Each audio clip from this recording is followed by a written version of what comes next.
Prayer. In the name of Allah, the Beneficent, the Merciful. Surely I am being turned to thee, O Allah, trying to be upright to him who originated the heavens and the earth, and I am not of the polytheists. Surely my prayer, my sacrifice, my life, and my death are all for Allah, the Lord of the world. No associate had he, and this am I commanded, and I am of those who submit. O Allah, thou art the King. There is no God but thee. Thou art my Lord, and I am thine servant. And I have been greatly unjust to myself, and I confess my fault. And I ask protection against all my faults, for none grants protection against faults but thee. And guide me unto the best of morals, for none guides unto the best of morals but thee. And turn away from me the evil and the indecent morals, for none can turn away the evil and indecent morals but thee. And O Allah, make Muhammad successful, and make the true followers of Muhammad successful. Thou didst make Abraham and the true followers of Abraham successful, for surely thou art praised and magnified. And O Allah, bless Muhammad, and bless the true followers of Muhammad. Thou didst bless Abraham and the true followers of Abraham, for surely thou art praised and magnified in our midst forever. Ameen. May we see? In the name of Allah, the Beneficent, the Merciful, I bear witness that there is no God but Allah, and I bear witness that Muhammad is his messenger. We thank Allah for his merciful intervention in our affairs in the person of Master Farad Muhammad, for his raising up the most honorable Elijah Muhammad as his messenger, Messiah. Now we know him as the exalted Christ, and we thank them both for preparing for us our beloved leader, teacher, and guide, the Honorable Minister Louis Farrakhan. In the names, we greet everybody and welcome you this afternoon. Assalamu alaikum. We're glad to see everyone who has made it on time, and glad to see those that are yet trickling in. We have a very special program that is going to be offered to us today that is on a very important subject of restoring and maintaining gut health, understanding the rocky road ahead of us. Rocky road. But, you know, as we get ready to receive our sister, I just want to remind us that our ministries, as they are developing, each of them is like a different part of the body of the Nation of Islam. The brain and its 9 systems comprises this human body. And we have a spiritual head and 9 ministries that comprises our Nation of Islam. So each ministry is vital to the development of the nation. A body that is just a head is undeveloped. So we are starting with the spiritual, but these ministries are all part of the development of our nation. So as we have this most important one today on health, let us think of it not just as good for our own individual person, but as we begin focusing on our health, this is ultimately to help all of our people with a very important part of our rough situation, which is our poor health. And if we can begin to turn our health in the right direction, we're helping to fulfill what the Messiah said, that he came that they may have life and life more abundantly. And as I heard one Mr. Kennedy say, Secretary of Health, saying that a healthy person has 100 dreams, and a sick person only has one, and that is to be healthy. So this is a very important subject, because this is helping us to be our best. And as you all know, when you're not feeling too well, it's difficult to be happy and to do the things that you need to do. But if we can have something that will help us to feel as we should feel and to be as healthy as we should be, it's a great blessing to us all. So let us receive what our sister is offering us. Let's take notes. I believe we'll be able to open the floor near the end for some Q&A. If there's any specific things, our sister is she's loaded with knowledge on this subject, and it seems always to be happy to answer questions. So let us receive our sister Christina X. Sister Dr. Christina X with a warm round of applause as she comes up.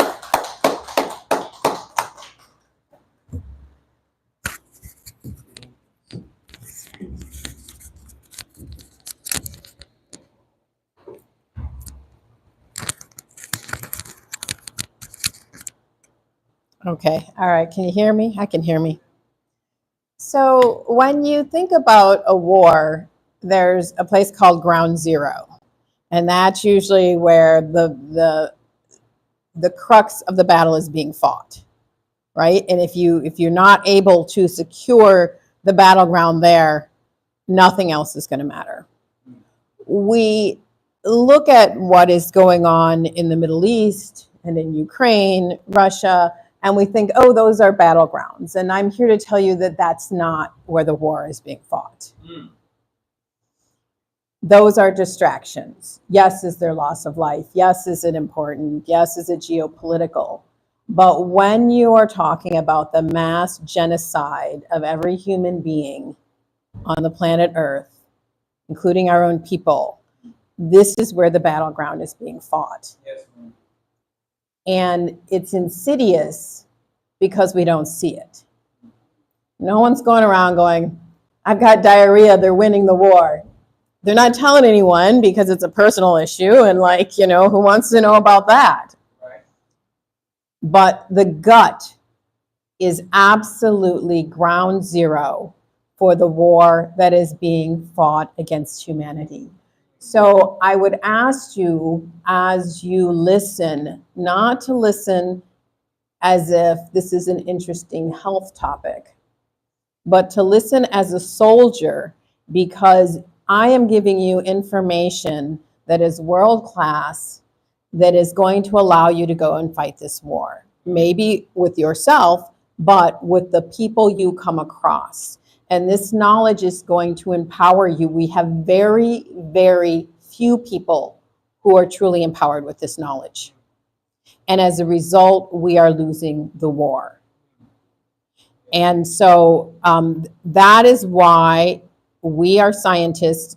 I am going to give you a lot of details, but you will be given a copy of this so you can go back and watch and rewatch and get that information. But because without foot soldiers, we are going to lose this war. And our children are going to be the ones that suffer the most. Right, so all information is for informational purposes only, should not be construed as medical advice. Please consult with the doctor to understand what preventative or treatment measures, oh, this is for coronavirus. Well, that's included too, for your health, all right, for you. I have to change that. All right. Oops, I'm going the wrong way. So first I want to explain why exactly your gut is ground zero and why it is so important. Then we're going to talk about what's dysregulating it and why that is catastrophic. And then I'm going to point out how many different ways this train can be derailed and what that looks like, so that you are empowered to identify symptoms and know which way to go. Because every cause of every gut dysbiosis isn't the same and can't be treated the same. So your microbiome, these are the good gut bacteria that we've all heard about. What do they do for you? So they create enzymes to help you digest your food. One of our problems is we're not absorbing our nutrients because our gut microbiome is disrupted, and actually we're not actually digesting and absorbing our food. And so we keep adding more supplements when really it's the microbiome not able to digest and actually absorb our food. Importantly, they crowd out bad bacteria and they make antibacterial compounds. So really all of life, whether we're talking about growing things or your gut microbiome, is biochemical warfare. All right, we've got good bacteria crowding out bad bacteria. If the bad bacteria get a grip, they are going to make compounds that destroy the good bacteria. And when we even talk about viruses, viruses can get inside our good and bad bacteria and destroy them. So it's pretty complicated, but it's important to know that that is why having a very diverse, resilient gut microbiome is so important, because then it's going to crowd out the bad bacteria, the bad viruses, the bad fungi, all the bad stuff, because that's how you were designed. Your bacteria help you break down foods and make B vitamins, which are really important for energy metabolism. So if you're feeling tired, it might be your microbiome. You make vitamin K, which is involved in blood clotting, calcium regulation, and memory. Your gut bacteria make your neurotransmitters, which are obviously important for mood and brain function. The The bacteria in your gut actually tell your body what nutrients and minerals to absorb and which not to absorb. So this is a complicated biofeedback system, not just a few bacteria in your gut. They are involved and extremely important in immune system signaling. And we're now realizing that ground zero for the immune system is your gut. And it's important to maintain the integrity of your gut lining. So the biochemicals that the good bacteria in your gut make keep your gut intact. Your gut is actually outside of your body. So if you look at an infant, it starts as a blastocyst, but it's a hollow ball of cells. And then just like you had a balloon, and if you kind of poked your fingers together in a balloon, it would form like a channel in invagination. Actually, a channel forms all the way through, a hollow tube all the way through. Is that inside or outside? It's outside. If you had a tube, you could drop a penny through it and it would hit the ground, right? That is your gut. So technically, your gut is actually outside your body. So that mucosal in your gut, that is why it is ground zero for your immune system, because you put all, think of a kid like in the soil and stuff, you put all kinds of stuff in your gut, and your gut immunity is like, oh no, don't let that through, right? So the integrity of your gut determines what you absorb and what you say, no, that's bad, keep it out. And if that's breached, then all kinds of bad stuff can get actually into your body, into your bloodstream, and affect everything else. So leaky gut is when that starts to happen. We never heard that before the modern era, which tells you something. So obviously your microbiome also digests some forms of fiber that we are unable to, and form something called short chain fatty acids. And we're going to talk more about those. So if your gut bacteria are off, you may be deficient in several key things. One, B vitamins, which is going to result in fatigue. Vitamin K, which is going to result in memory problems. Neurotransmitters, which result in, this is epidemic, anxiety, depression, and mood disorders. Various minerals, because they're not being well absorbed. And of course, that is going to give you poor structural and poor bone health. And very importantly, these short chain fatty acids, which are so important in signaling that it's going to weaken all of your systems. And we're going to talk about why. Okay, so your gut bacteria digest fiber to make short chain fatty acids. And these, to say they're short chain is an underestimate. They're like very short. They're only like 2, 3, or 4 carbons long. So bacteria break down fiber and they produce acetate, butyrate, and propionate. Now, if you look at the word butyrate, that comes from the word butter. Because remember, what do cows do? They eat grass. Hay. What is hay? It's fiber. If we ate hay, we wouldn't get very far. We don't have the gut bacteria like they do. Remember, they have like 4 stomachs to break down all of this fiber. And when they break down that fiber, they produce high amounts of butyrate. And that butyrate gets into their milk and is in butter. And it's extremely anti-inflammatory. When they decided they want the butter for themselves, they tried to feed calves, the babies of cows, cottonseed oil, and they died. So they cleaned it up and dyed it yellow and sold it to you as margarine. But the calves, they couldn't feed it to because it didn't have things like butyrate that are so important for overall health. So what do these short chain fatty acids do? First of all, they're extremely anti-inflammatory. They protect against arthritis, colitis, and allergies. Importantly, they regulate the pH of your gut. And this is really important because butyrate especially helps the gut to be acidic. And that keeps the right bacteria growing and the pathogenic bacteria from not growing. If your gut doesn't, especially your stomach, does not maintain a low pH, if it's not acidic enough, what happens is you are able to grow these bad bacteria, okay? So this is really key. If we kill the good bacteria that are making the butyrate, that are keeping your gut acidic, your stomach acidic, then you are inviting pathogenic bacteria to start growing. The short chain fatty acids also regulate mucus production, and they modulate intestinal and overall immune function, which we just talked about. And so they also modulate energy metabolism, including fat metabolism and glucose homeostasis. And they maintain that gut barrier integrity and reduce intestinal permeability to make sure bad stuff doesn't get in your gut. So the whole overview of this is not that you need to remember every single detail, but you can, I wanted to give the details so you can see how many systems this is impacting. If you are not making these short signaling molecules in your gut, like the ones that are in butter and stuff, you're not going to be well. Okay? And we need certain bacteria in order to make these, right? So I want to talk about butyrate again. It's like it just excites me. And again, this is what's in butter because cows digest fiber. They make butyrate. It goes into butter, and it's so important.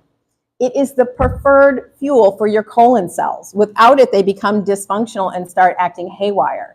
It improves gut barrier function. So it makes sure that stuff that's not supposed to be in your body stays out, and stuff that is supposed to be in your body is absorbed. All right? Stuff that goes in your body should have to go through a cell. If your cells aren't tight together, they can leak between cells, all right? And as MM61, we should understand that we've got to stand shoulder to shoulder so that nothing that's not supposed to be there can pass through. Right. Importantly, butyrate actually plays a key role in your immune system. You have a type of cell that regulates your immune system, and let's say you get sick, you have COVID, or even like maybe you got a vaccination before you met me, right? And your system is hyperinflamed. There's a certain kind of immune cell called a regulatory T cell that turns down that inflammation and brings the whole system back to normal. You ever, like before you get ill, you kind of get that, whoa, and someone's like, what's up? And you're like, I don't know, maybe I'm coming down with something. Sometimes it passes and you don't get it. Other times the next day you're sick. Right? That is your immune system kind of overreacting, but you're getting ill. What if you stayed feeling like that? Some people do, because that is a sign of an overactive immune system, right? If these regulatory T cells don't kick in, your immune system's constantly going to be going haywire. And that can look like things like, you know, food sensitivities, allergies, just feeling weird, migraines. And so butyrate, which is in butter, but your gut cells make, your bacterial cells in your gut are supposed to make it, helps suppress this kind of weird immune response. It's supposed to be there before you get ill, but not just on an everyday basis. And some people, they get ill and that never gets turned back down. So our gut health is key for that. Also, your gut bacteria make butyrate, and butyrate actually epigenetically regulates your gene expression. So these are not small things, right? And those are especially in terms of genes that regulate inflammation, turning it down, suppressing cancer, and making sure that your cells differentiate the way they're supposed to, right? So if you don't have these signaling molecules, everything is going to start getting dysregulated, including sometimes your cells are supposed to die. Whenever a cell gets too whacked out, it actually has a signal to commit suicide. And when the cell's working properly, your cells that become aberrant will actually kill themselves. It's making sure that this system is intact is one of the key things that I'm like researching, because if it doesn't happen, then that's when you get aberrant cells and you get cells that progress to cancer. And again, butyrate regulates this process. So again, the bigger picture is this is not a minor thing. This is affecting every single thing in your body. So when your gut is dysregulated, all of those things are going to be off.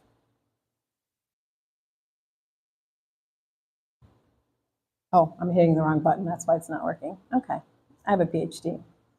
All right, so studies show that modern life is lowering the diversity of our gut bacteria. And it says, this is a paper, it says, compared to healthy individuals, individuals with several different health conditions such as celiac disease, inflammatory bowel disease, irritable bowel disease, type 1 and type 2 diabetes, obesity, arterial stiffness, psoriatic arthritis, and atopic eczema demonstrate lower microbiotic diversity. So their gut health has been compromised, and now they have a slew of different things. So I want to talk again about what leaky gut is. And because this is one of the first symptoms we see that like we never heard about in the past, and people didn't have it, it's a modern thing. And I'm going to explain to you what is leading to that. But first of all, once we dysregulate the microbiome and we don't have the right good bacteria in there, what happens is, so here, oops, wrong. What did I do? Okay. Where's the little, oh, there it is. Okay, here's a pointer. So here's your gut. It's got these little villi that actually help to absorb all your nutrients. And here you've got some toxins and microorganisms, things like gluten that are really hard on the gut. And you actually should have some good molecules like food and whatnot. But here is the epithelium of your gut. And you have tight little junctions between the cells that make sure everything that goes into the bloodstream, which is down here, has to go through the cell, right? And so the cell says this yes, this no, this yes, this no. However, when you aren't making the right, you don't have the right gut bacteria, aren't making the right signaling molecules, these tight junctions break down, and now there are little gaps between the cells. And things like gluten, food particles, even bacteria and toxins can actually slip through these little junctions and actually get into the bloodstream. What happens when they're in the bloodstream? They actually cause an immune response because they're not supposed to be there. Right? And so what happens is, say this is a food particle. Let's say your favorite thing is, tacos or whatever. And whenever you eat them, if they're leaking through into your bloodstream, that's going to cause an immune response. And pretty soon you're going to start having an allergic reaction to those foods. And every time you eat, you probably have leaky gut if every time you eat, you feel brain foggy. You feel really foggy and cloudy and sleepy. Now, to be honest, probably almost all of us are facing this. I have times when I do that, I'm like, okay, I probably ate too many chips, too many seed oils, too many bad things. My gut is getting leaky. I better address it. And so if this is you every time you eat, that means you probably have leaky gut. And if you ever get like hives or sinus issues right after you eat, that all is an indication that you have leaky gut.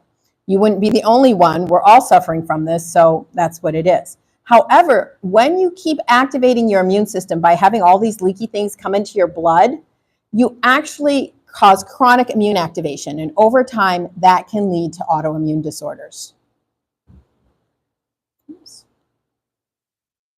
All right, so I know well Dr. Sabine Hazan, who is the world's leader in gut diversity. And so what is this? Is this, Nick, like a new wallpaper? No, what she has done is she's like, okay, so we're supposed to have good gut bacteria and no bad gut bacteria. How would you know? How would you know? So she actually designed a way to test for every kind of bacteria that they've heard of in the gut. And each one of these little colorful bars, so each one of these columns is a fingerprint of a person. And it's a visual representation of all the different kinds of gut bacteria and how many they have in their gut. A resilient gut microbiome should be like some of these that have a whole bunch of colors like this, okay? But what about this person? How many different kinds of gut bacteria do they have? Like 5? And are they good? Is that a good one or a bad one? And so their gut is not going to be resilient. They only have 5 different kinds of gut bacteria. And these are the people that we see that have all sorts of different diseases. And so because she's able to track this, she was like, well, what can we do? She can actually do things to improve their gut bacteria. And what she did is actually pioneered something called a fecal transplant. How many people have heard of a fecal transplant? Okay, the only one? It's exactly like what it says. So in some people, and I'm going to talk about this a little later, they get a condition called Clostridium difficile. Raise your hand if you've ever heard of C. diff or Clostridium difficile. All right, this is a life-threatening gut infection with a bacteria that can literally kill you. And it usually happens after multiple rounds of antibiotics. And then this bacteria, it's usually in most people's guts, but it overgrows. And it's extremely toxic and it's extremely inflammatory. And they keep giving round after round of antibiotic until the person's about to die. And they're like, we don't know what to do, because every time you give the antibiotic, it doesn't just kill the bad bacteria. It kills all the good bacteria. And they're like, well, they have no good bacteria. And this bad bacteria keeps regrowing no matter how many courses of antibiotics we're going to do. They're going to die. What are we going to do? And someone said, why don't you take some of my poop and stick it in them? I've got some good bacteria in that. And they were like, okay. So they took their poop, put it in a blender, probably filtered some stuff out, put it in a syringe and shot it up their rear end. All right. They may have gotten a little more technical, but not much. This is a fecal or a poop transplant. And guess what? When they took it from a good donor, they found that it restored their gut bacteria and it gave them more diversity because we needed the different bacteria. You actually see this in animals. How many people have seen an animal eat another animal's poop? Okay. And they've done studies in mice that will eat each other's poop, and it actually restores the microbiome.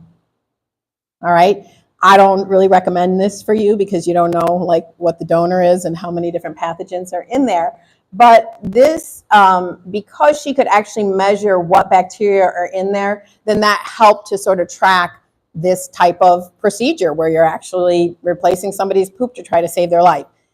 This is also an indication of how far we've sunk in terms of our gut health. Now, Dr. Hazen is saying that we are at a critical point where our microbiome is so bad, and everybody's microbiome is so bad, that she can't even find donors to transplant, to use for the poop, because everyone is so bad. She's very honest, and she will tell you some of these people whose poop they're using for these gut transplants, she said they're eating, wild wings. They're not necessarily, because once you have a really resilient microbiome, it actually holds up really well. But once it's compromised, it all goes south, okay? And I wouldn't advise them to keep eating out all the time. But, once you have, and this is why in the past, we're like, well, we could do all of those things in the past. What's changed? And we're going to talk about that. Okay, so one of the major things that's changed is something called glyphosate or Roundup. Amazingly enough, as I walked in, there was a guy out by the dumpster spraying what I assume was Roundup. If all of the grass around there dies, you'll know that's what it was in the next couple of days. And he was unprotected. And so what we have is a bunch of people that don't realize that this weed killer, how many people have heard of Roundup? Okay, it's a weed killer. Did you know that they spray it on your food? How many people knew they sprayed it on the food? Okay. Before, I knew that they sprayed it on GMO crops like GMO soy, GMO corn, and things like that. But in 2010, they were all authorized to spray it on crops for drying. So here's how this works. In Michigan, we're one of the biggest bean growers in the US. Let's say you have a whole crop of navy beans, right, that you want, or chickpeas that you want to harvest, but it's about to rain or it's about to snow. You can actually spray it with this weed killer and will actually head out, produce more seeds, more wheat, more oats, more corn, more soy, more navy beans. It will actually, and then the whole plant will die. And when the plant dies, the whole field will dry uniformly. And so you can be like, I'm going to spray with this weed killer that's going to kill my plants on Monday. All of the plants will die and head out and dry because they're trying to go to seed as quickly as they can. And on Saturday, I'm able to harvest. I know the storm's coming on Sunday. Super, super convenient. But it's not washed off, and it stays. Some of the crops that have the highest residues are chickpeas and lentils. And so this is a huge problem. So it used to be used on just GMO crops. Now it's used as a drying agent on all kinds of crops. And it's a huge political issue. They said this is completely safe for humans because it inhibits the bacterial shikimate pathway, and so it kills bacteria. Wait, what were we just talking about? Bacteria? Where? In our guts? So for the last 2 decades, this has been killing off our good gut bacteria. And as I said, there are high levels on chickpeas, which are really high in gluten-free flours. So there's a lot of people that are having gut issues, so they go gluten-free, and then they replace it with flours that have chickpeas on it with high levels of glyphosate or Roundup. So this is not helpful. And importantly, it kills off our good bacteria, but not our bad bacteria. So it's resulted in a skew of our bacteria in our guts toward things like C. difficile, which can kill you, and salmonella and other enteric bacteria that are really problematic. A second ago, I talked about leaky gut. What leaks through there? It can be food, but if you have if you have good bacteria and some of them leak through your gut, it really doesn't bother you too much. If you have a leaky gut and parts of the cell membrane of these bad bacteria leak through, it causes systemic inflammation. All right? And systemic inflammation in your arteries is going to lead to heart disease. All right? Okay, I'm going to talk a little bit more about glyphosate and COVID later, but I wanted you to understand what is causing this. So this is Dr. Sabine Hazen again. She said, I kept collecting stools of patients and noticed that patients with severe COVID had a certain bacteria that was missing compared to people that were highly exposed to COVID but never got COVID.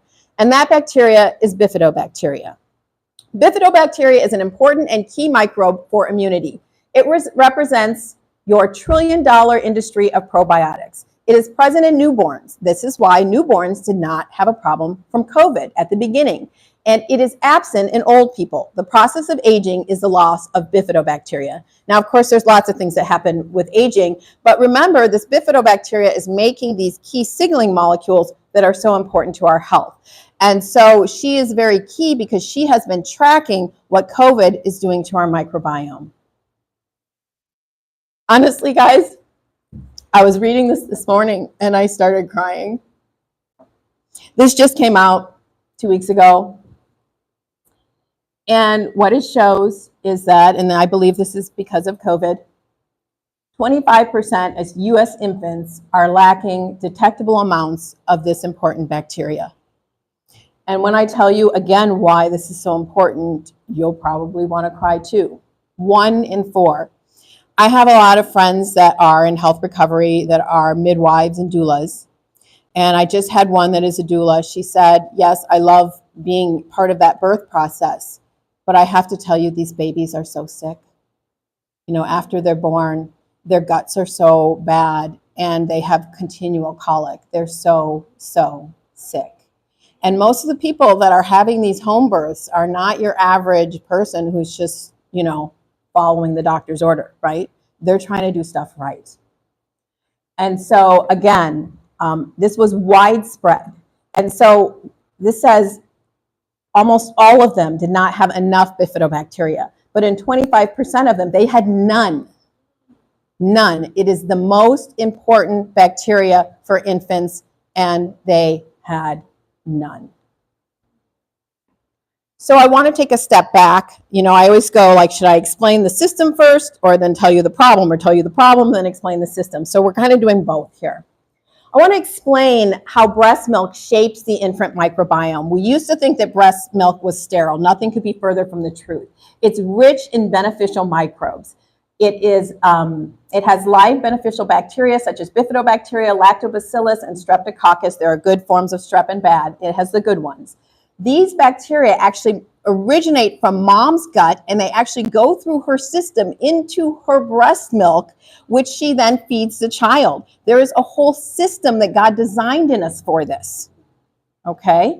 And as the mother's breast milk seeds the microbiome, it does it in a specific fashion, step by step, with different bacteria at different times. This is very specifically designed, okay? It's not sort of random or anything else, all right? And the skin of the nipple after they start breastfeeding also delivers these bacteria. And that's important because if you have bad bacteria, it's going to be developing. But also, if you know there's a problem, you can put something on your nipple, such as a probiotic or yogurt or whatever it is, that will help with that infant's bacteria, all right? So let me take one step back and saying the first most important step in seeding the infant's gut bacteria is a vaginal birth. All right? And it's okay that you guys are here because you need to know for your future wives and mothers. She's like, can I leave now? And it sounds really gross, but when that baby goes through the birth canal, that has a microbiome, and that baby ingests some of that, and that seeds their microbiome. That means it's extremely important that mothers focus on their microbiome so that when they have that child, it's important. And they know now that when you have a cesarean section, that actually it doesn't allow that to happen, and it makes those kids that have from a cesarean section more likely to be obese, more likely to have metabolic problems, and more likely to have autoimmunity. Now, if you had to have a cesarean section, we're not here judging you, and now what they will actually do is they'll take a swab of those vaginal bacteria and put it on the face of the infant, which is like, ew, but You know, if that's going to prevent your child from having health problems down the line, then that's what needs to be done. And it's good that they're studying this so we can really understand how this normal process is very intricately designed to promote the health of our babies. All right, so human milk also has all of these complex carbohydrates that nourish these beneficial bacteria. And they're indigestible to the infants itself, but the bacteria in the infant's gut break it down, especially those bifidobacteria. Breast milk is also amazing. Breast milk has a lot of growth factors, right? Because you want to grow a whole baby. But growth factors can also fuel cancer, especially if you're an older individual and you have some cancerous cells in you. So when people talk about, like, you hear, anybody ever heard of someone supplementing with growth hormone for bodybuilding or something like that, right? So there are things that people use for bodybuilding and things, these growth factors, to try to promote muscle growth and everything else. And I'm like, ooh, you might want to be careful there because those growth factors might fuel cancer. However, in breast milk, it has these really positive growth factors, but it also has a slew of these different signaling molecules that are anti-cancerous because we want the baby to grow, but not to develop cancer. So some people are like, whatever it is, throw some breast milk on it. And it's really not far off, okay? All right, so there are immune modulating factors in the breast milk that prevent the colonization of harmful bacteria and support tolerance and barrier function. What do we mean by tolerance? That infant gut is being taught by what mom eats that this is a safe food. Oh, no, this is a pathogen. And so there is an immune modulating effect of breast milk that teaches the infant's system to know what's bad and what to fight and what's good. What if your system fought every foreign molecule it saw? You ate a banana and your immune system went haywire, right? That wouldn't work, okay? So it's very important to have breast milk to teach the body what to react to and have an immune response and what not to. Okay, so once we have actually seeded the microbiome by having a vaginal birth, which we just talked about, breast milk supports the expansion of the proper bacteria, right? Okay, even in C-section babies who have an altered early microbiome, breastfeeding can actually partially restore that child to a more typical microbiome, all right? Breast milk is extremely anti-inflammatory. And I can't say this enough. One of the most important things for the development of the infant brain to its full potential is an anti-inflammatory environment. All right? This is why I talk so much on vaccinations, because we're vaccinating our children during their brain development. And vaccination is acutely inflammatory. These children are in an acutely inflammatory state for 2 years, and we wonder why their brains aren't developing right. They did a study of, like, you know, the different milestones that a child has. They're talking, they're running, they're walking. And basically, they actually found that everyone was so far behind, they had to redo the whole milestone chart and pretend that everyone who's so dysfunctional is normal. Since everybody's dysfunctional, we're just going to say that's normal. And, well, it's okay if your baby doesn't talk until 2 years or whatever it is, because the whole standard has changed. All right. And I personally can actually walk. I was a teacher. I can do it in infants. I can do it, and I can see if you're neurologically regulated. I can just see that child probably hasn't been vaccinated, that by their balance, by their eye contact, by the whole way their neurological system was developed. The problem is, once you're past that window, you can't go back and you can, I don't want to say you can't undo all the damage, but there's key damage that you can't undo. All right, from that acute immune activation during brain development. And that is one of the primary causes of autism. Okay, so we know that inflammatory response in response to vaccination can cause autism because the body is inflammatory during brain development, but disruption of the microbiome can have many of the same problems.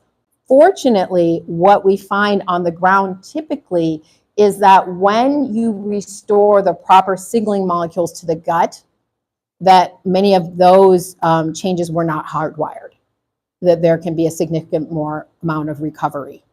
So that is just our experience, where vaccination tends to, I think, just have such a more acutely inflammatory response that some of the structural changes and biochemical changes tend to be more long lasting.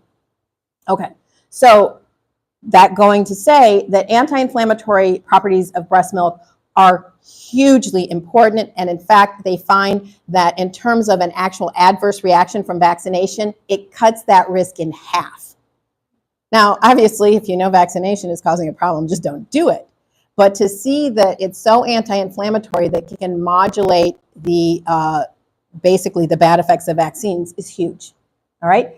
And obviously, breast milk is a very dynamic composition. It changes over time. It starts from an immune modulating compound to one that is transitional, and then to mature milk. And it basically adapts to the infant's needs. You kiss your baby and you're basically telling your body what it needs, and you produce that breast milk. All right, so we were talking about how 1 in 4 infants now being born has no bifidobacteria. So let's talk about why I started crying, why this bifidobacteria is so important. It is one of the first bacteria to colonize the gut from mom, and it establishes a critical foundation for gut and immune development. So I want to focus on its immune modulating things. It promotes immune tolerance. It tells the body what not to react to. If your body doesn't know what not to react to, guess what? You get all sorts of allergies and asthma and eczema and all of these things because the body's immune system is hyperreactive. It's it's reacting to all sorts of food and stuff. It enhances the mucosal immunity and reinforces the gut barrier, so that bad stuff doesn't get in your system.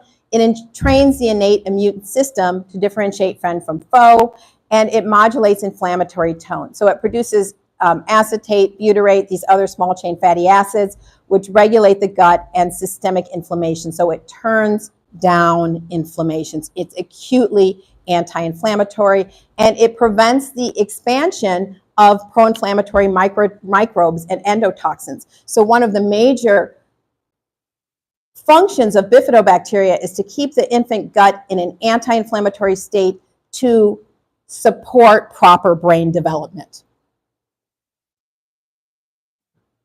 So I'll go back to this.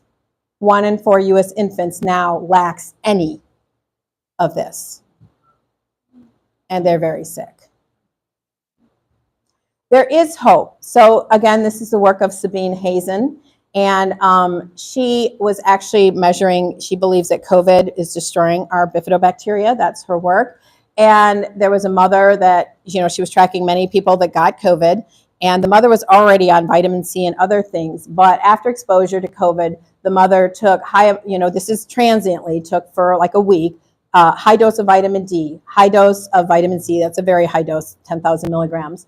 And then after that, she continued her normal dose, which was probably 2,000 to 3,000 of vitamin C, some vitamin D, some zinc, probiotic yogurt, manuka honey.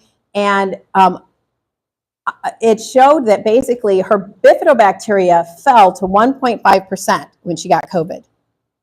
But by taking these different vitamins, it went back up to about 20% 2 weeks later. It actually then went down again, which is kind of interesting to me. But this uptake in bifidobacteria was enough to seed her infant's gut. The infant's gut bacteria went down transiently and then went right back up. And even though mom's bifido went back down, so there's something more going on here, the infant's bifidobacteria continue to climb to healthy levels. Okay, so I do want to say, we are at war, and these are our children. And if you've ever had a child that has colic or is extremely disrupted, that's going to ruin your life. But obviously, watching your child in pain is one of the worst things that you can do. And so I guess I want to stress that this work is ongoing. Sometimes we go to school and we think, oh, we all know this, we know what to do. No, we are out here in the trenches. These are the warriors out here in the trenches saying, how can we stop this train wreck? So we don't have all the answers, but we're bringing you the answers that we have. Again, this is an older study, and I meant to change the title actually, but it just shows there's a particular type of lactobacillus called Lactobacillus rhamnosus. And in this study, what they did, it also helps the body to be in an anti-inflammatory state for brain development, okay? And they either supplemented with this bacteria or not as a probiotic for a bunch of infants in the first 6 months of life. And then they tracked these kids out until they were 13 years old. They were assessed at various time points for ADHD, autism spectrum disorders until they were 13 years old. Almost 20% of the control group was diagnosed with these disorders. That's how high it is. 20%, 1 in 5. That's normal or common. However, those who received this probiotic, none, not one, came down with ADHD or autism. This is the power of the proper gut bacteria to keep that infant brain through signaling molecules in an anti-inflammatory state. All right, when Brother Sultan asked me, he said, well, what do you think is the most important? Well, I can't think of anything more important. All right, and I know it's complicated, and I know it probably seems boring to you, but when you have a screaming infant, it sure seems a lot more interesting.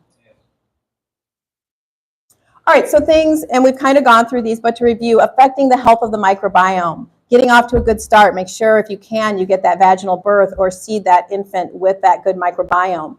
Breastfeeding, the diet of the mother, and we're going to talk more about diet. Avoiding antibiotic use, if at all possible. And here, we are not here to judge when, you know, the kid has a raging fever and they're like, the only thing is antibiotics. We're not here to, you know, judge you. We're just saying, question it. Is this necessary? Is there another way, right? And that's what I do, On my website, Vita, I have 60 pages on how to raise healthy families without using a lot of these things to provide you with the answers and support you need.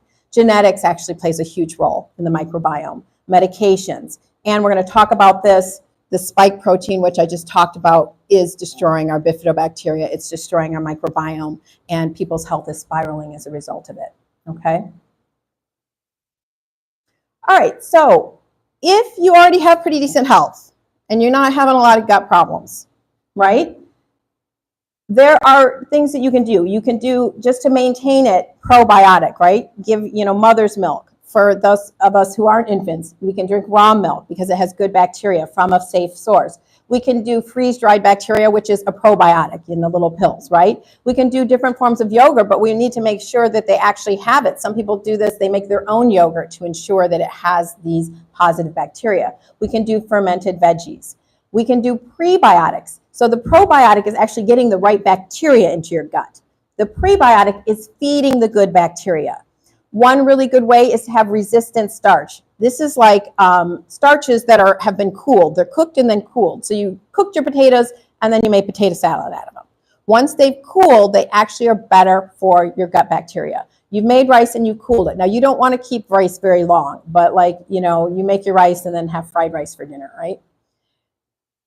Fructooligosaccharides, okay? That's a fancy word for some starches that are actually in things like garlic, onions, and leeks. And those actually really are great for your microbiome, all right?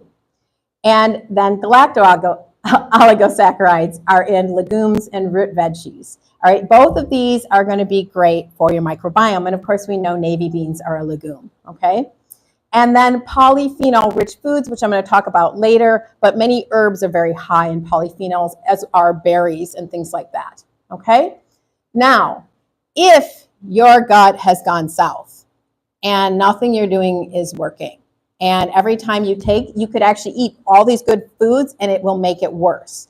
Because guess what? Bad bacteria will feed on these foods too, all right? So once it gets out of control, it's a hot mess. I'm just going to tell you, I have people calling me every day, and it's very anxiety producing because I want to help them, but it's really hard because your bad bacteria will feed on garlic and cause a hot mess. Okay, I'm going to talk a little bit more about that. So when your gut is a hot mess and you eat these different prebiotics, you make a lot of gas, you might have diarrhea, you might have constipation, you have all kinds of bloating, you feel like, you know, shoot me now, right? And then it's probably better for you to fast or not eat as much and not eat carbohydrates. And you can do something called a postbiotic. So now what we want to do is there's all of these different signaling molecules, which I haven't called out very much except for butyrate, that actually will kind of restore function. These are what the bacteria were producing that you're lacking. So can we get these in the system to try to stabilize the system at least and actually restore your brain function, restore your proper mitochondrial function, restore how the body is supposed to be while we address the gut, okay? And so that is what a postbiotic is. So that's something you probably haven't heard, and it's really a result of like, okay, we've got a hot mess, and you can't eat anything, but or it's going to make it worse. But let's see what we can do for you. All right. That said, if you are already healthy, navy beans are a great prebiotic. If you have problems with that, that means you have gut dysbiosis. It's not the navy beans. It's that you got bad bacteria in your gut that are feeding on the navy beans and producing bad stuff. All right. So they are good in general for your gut because they have the resistant starch, especially when you're talking about a bean pie, right? It's cooled. Just take out all that sugar. It boosts butyrate production. It's soluble fiber, which feeds bifidobacteria. It has polyphenols, which enhances microbial diversity. And it has a whole panoply of nutrients. So typically, this would be very good for gut health. All right, so just to we're going to get into all of these different conditions of bad gut health and what to do about them. But restoring gut function, we want to avoid that glyphosate. So you need to eat organic, especially when it comes to your seeds and grains. All right, so your rice, your corn, your wheat, all of those different things, and of course your beans, right? We want to eat yogurts and things containing bifidobacteria. I believe Activia was one that someone mentioned that actually was, because many of them actually, they say they have it, but they don't. And so that's something that is going to need to be addressed. Collagen, which we get from good old-fashioned soup, which is now called bone broth, when you actually use the actual bones of like the chicken or the cow to make the soup, has collagen that is extremely healing for the gut. However, if you have histamine issues, and that means if you have allergies, if you swell up whenever you get a mosquito bite, then you may be sensitive. So you would need to deal with your sensitivity before doing a lot of this. If you can tolerate collagen, it's extremely healing for the gut and actually has saved many people from things like dysentery that are so destructive to the gut. Obviously, you can take a probiotic. And you can feed the bacteria with dietary fiber or something like butyrate, in forms of a postbiotic. I think I'm going to skip those for now. We already have so much to go through. All right, so what's wrong with my gut? And this is an important question because depending on what is wrong with your gut is going to depend on how you should treat it. We have things like irritable bowel syndrome. Raise your hand as I go through each one of you. You've heard of it. Irritable bowel syndrome. All right. IBS, inflammatory bowel disease, IBD, small intestinal bacterial overgrowth, SIBO. No? Okay, this is a big one. Leaky gut. All right, mood disorders from your gut, gut-brain axis, if you've heard of that. Constant constipation or diarrhea, obviously we all know what that is, right? But this is not just a one-off. This is kind of constant, and it can actually go back and forth between the two. Raise your hand if you know someone with food intolerances or sensitivities. Raise your hand if you're over the age of 30 and you knew anyone with this as a kid. If you're over the age of 30 and you knew anyone who had food sensitivities when you were a young child, like under the age of 10, right? And some people did, but it was very rare, right? It was very rare. Now it's like every other person, okay? And unfortunately, our young people see this as normal, and it shouldn't be normal. Acid reflux. How many of you know someone with acid reflux? Again, that used to be very rare. Excessive gas and bloating. I know I even go through phases where I have that. What does that tell me? Something I've eaten, maybe it had glyphosate, maybe it had too many seed oils. It's disrupted my microbiome, and all of us are on this thin edge right now. So I need to back off, either fast or do something to address my microbiome. And it happens to me relatively frequently, and but I know. You don't want to play with this. Don't just keep eating the same thing. Go back to what you know. All right. And we're going to talk about some things that can help. Like when you feel that, oh, what should I do? Okay. I didn't put fasting in this, but fasting is a great way to reset because you just pull away the food. But you want to do some other things on top of it as well. okay? And because when you kill off the good bacteria, that opens up room for fungal overgrowth and parasitic infections. All right, so let's start. I'm going to go through each of these, and I'm not going to try to take too long, but I do want you to understand. So the first is almost everybody has leaky gut, which is increased intestinal permeability. And like I said, what happens is your gut cells are supposed to be fused, like with junctions between them. And different things, especially the spike protein, and when you're not making the right gut signaling molecules, these cells come apart. And stuff starts leaking through into your blood and causing an inflammatory immune response. When you keep having that immune response, you're going to get an autoimmune disease. I was just talking to some parents whose kid was just diagnosed with type 1 diabetes at age 11. I said, did they tell you it was autoimmune? They said, no. And they said, well, we know his beta pancreatic cells are still making insulin, but they'll stop, don't worry. I was like, this is autoimmune. You heal the gut, and he may never be diagnosed as type 1 diabetic. Okay, so there aren't, and the practitioners are like, let him become diabetic, that's fine. Right, he ended up in the ER to be diagnosed with this. So this leaky gut is really, really important, okay? So again, it can cause autoimmunity. If nothing else, it's gonna cause low-grade inflammation, brain fog, skin and joint symptoms. And remember, those butyrate-producing bacteria are protective against this. So if you're having leaky gut, you probably don't have the right bacteria to produce this butyrate. The butyrate also keeps the stomach pH low and prevents the growth of these bad bacteria. All right, so GERD or acid reflux, right? What do we used to call this? Like when you are refluxing. Now everybody knows what reflux is, but there used to be just a common name for it. Heartburn, yeah. We used to call it heartburn, but now everyone's like, yeah, I've got reflux, you know? And reflux, what it is the acid or the contents of your stomach keep refluxing up into your esophagus. And it can burn, and it can actually lead to esophageal cancer, and it's really, really uncomfortable. And a few people used to have this, but it wasn't very common. Now it's like a third of children. All right. Then they put you on all kinds of drugs for it, which actually destroy your bone health, especially in children, and all kinds of others. My daughter was on these different medications because she actually her gut was kind of partly paralyzed. That was her problem. But like some people are never able to get their kids off of these medications. So dealing with this is really important. I was able to get her off all of her medications because I was just like, we're not going to do this, right? We can heal that. We can do this. All right.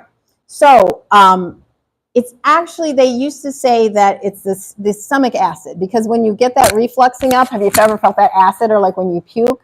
That's a terrible, you know, but it's actually low acid that is the problem. All right. When you have enough acid, when it comes up and hits the top of your stomach, there's a little flap, and it flaps down. It's like, oh, don't let that in the esophagus, and it flaps down. It's called a sphincter. Okay. When you don't have the acid that you need, it actually refluxes up into your esophagus. If you take a little bit of acid, like a little tablespoon of apple cider vinegar.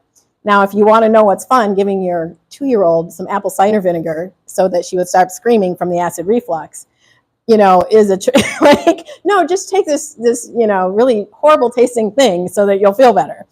But once I would get it down, it would cause that flap to come down, and then she would stop refluxing, right? So, but that's only a short-term answer. In the end, you've got to, and actually a lot of these different medications lower the pH in the stomach even more, which cause the growth of bad bacteria. Yeah, so it's just this constant, like, you know, what are those things that the little animals are on? Like a little, yeah, it's a hamster wheel. Yeah, I've got too many things in my mind, okay? It can also disrupt your bile signaling, which helps with your fat digestion, so it can be really, really problematic, okay? And it causes over fermentation of things because your food ferments and gets really nasty in your gut when you don't have high enough acid. All right, so I wanted to talk about that low acid, because once we have low acid, you start getting bacteria growing that shouldn't be there. And this leads to small intestinal bacterial overgrowth. It's not the overgrowth of good bacteria, it's the overgrowth of bad bacteria. And this is really, that low stomach acid is permissive for this, right?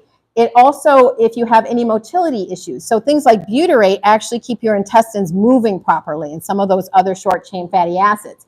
You disrupt the gut microbiome and stuff is not moving through like it should, and then that promotes the overgrowth of bad bacteria. So how do you know if you have SIBO? Whenever you eat, especially carbohydrates, you get gas, bloating, discomfort. And of course, that's going to cause malabsorption of nutrients, post-meal fatigue, and neurological symptoms. All right, some people, when they have this really bad, I mean, we're talking gas, they look pregnant. They just really blow up, okay? And then they start to have more and more other issues as well, all right? This is very difficult to treat because you can eat your navy beans and that's going to feed this. It's going to feed those bad bacteria. All right, so as with that, excessive gas and bloating. So this is when we have the overgrowth of fermentative or gas-producing microbes. These are generally from the family of Clostridia, Bacteroides, methanogens, and they're producing gas, which is making you bloated, right? And so diets rich in poorly absorbed carbohydrates, they're called FODMAPs. They're a particular type of carbohydrates. These carbohydrates are good, but they're making you really sick because you have bad bacteria feeding on them, right? This is what I kind of want you to understand, right? And so it puts you in a dysbiotic state, all right? So it's the bacteria in the gut that determine whether these normally beneficial carbohydrates promote or destroy gut health. So obviously, if you're eating garbage, if you're eating chips, which are going to feed these, you can take those out. But many people are like, well, I'm eating navy beans. Why am I still so sick? You've got bad gut bacteria. All right. So then this whole syndrome, another way that it can go is irritable bowel syndrome, which usually manifests as chronic constipation or diarrhea, or sometimes you can alternate between them. And it depends on the kind of bacteria that are overgrowing what you get. Okay, so this is highly correlated with small intestinal bacterial overgrowth. So in chronic constipation, you have kinds of bacteria that produce methane. How many people know what methane is, right? There are all these videos on how to light your farts. Don't do that. It can actually go back in and burn you, okay? Right, so methane is a gas. It is actually extremely inflammatory, and it's kind of a little bit toxic, but in normal amounts, our systems can handle it. But when you have these methane-producing bacteria, the methane actually slows the motility of your gut. And when you slow the motility of your gut, you get constipated. And there is probably almost no worse feeling than knowing your gut is backing up and you can't get it out. Okay? And people actually have to go to the hospital and have this removed. And if you have these methane-producing bacteria, guess what? Anything you eat is causing this. And so you feel stuck. It's not actually anything you're doing. Adding more fiber might actually increase the problem. Okay, and part of the reason I want to explain all of this is so that we're not going around judging everybody. Well, if you just ate your navy beans, like, you'd be fine. You know what I mean? Or whatever it is, right? These are real problems. On the other hand, many people have diarrhea, and sometimes they're, depending on which is overgrowing this week, you may alternate between the two because your gut bacteria are dysregulated. So there are certain bacteria that actually metabolize sulfates, and they metabolize also these carbohydrates. And they actually, and so they're doing garlic, onions, seaweed, and these are all great things. But if you can't eat them, this is probably what's going on, all right? And if they cause you diarrhea, they actually, when they metabolize, these are bad bacteria, when they take these sulfur-containing things like garlic and onions and digest them for you, they actually produce toxins that cause diarrhea, all right? They produce hydrogen sulfide, which is really toxic and really inflammatory, all right? And your body is trying to get rid of it by causing you to have diarrhea. So when you have this, you don't want to actually stop your diarrhea, like you take Imodium. I mean, obviously, if you have to go to the doctor or something, because that's keeping that toxic hydrogen sulfide in your system, okay? So these are really very serious problems. And when people call me with them, it makes you want to cry because there are no easy answers. You've got to fix your gut bacteria. How do you do this? All right. So of course, then we get to inflammatory bowel disease, Crohn's and ulcerative colitis. Generally, these are a depletion of your anti-inflammatory microbes like, bifidobacteria, and there's some other ones. and overgrowth of inflammatory strains. So when we have overgrowth of inflammatory strains, this is not necessarily causing SIBO, but you can have a lot of these conditions, right, one on top of another: leaky gut, SIBO, diarrhea, and inflammation. But without SIBO, and if you just have inflammatory strains and you're not producing a lot of gas, then we're going to diagnose as inflammatory bowel disease. So we have all of these diagnoses for gut dysbiosis, right? For the gut being screwed up. And so when you go to your doctor, you think that, oh, I've got this diagnosis, got to take this pill. No, you need to fix your gut. And you could go from one of these and go this way in a minute. Like maybe you have inflammatory bowel disease and then you get too many methanogens and now you've got constipation and now you've got too many of the other one and now you've got diarrhea. You've got to get a resilient gut microbiome back.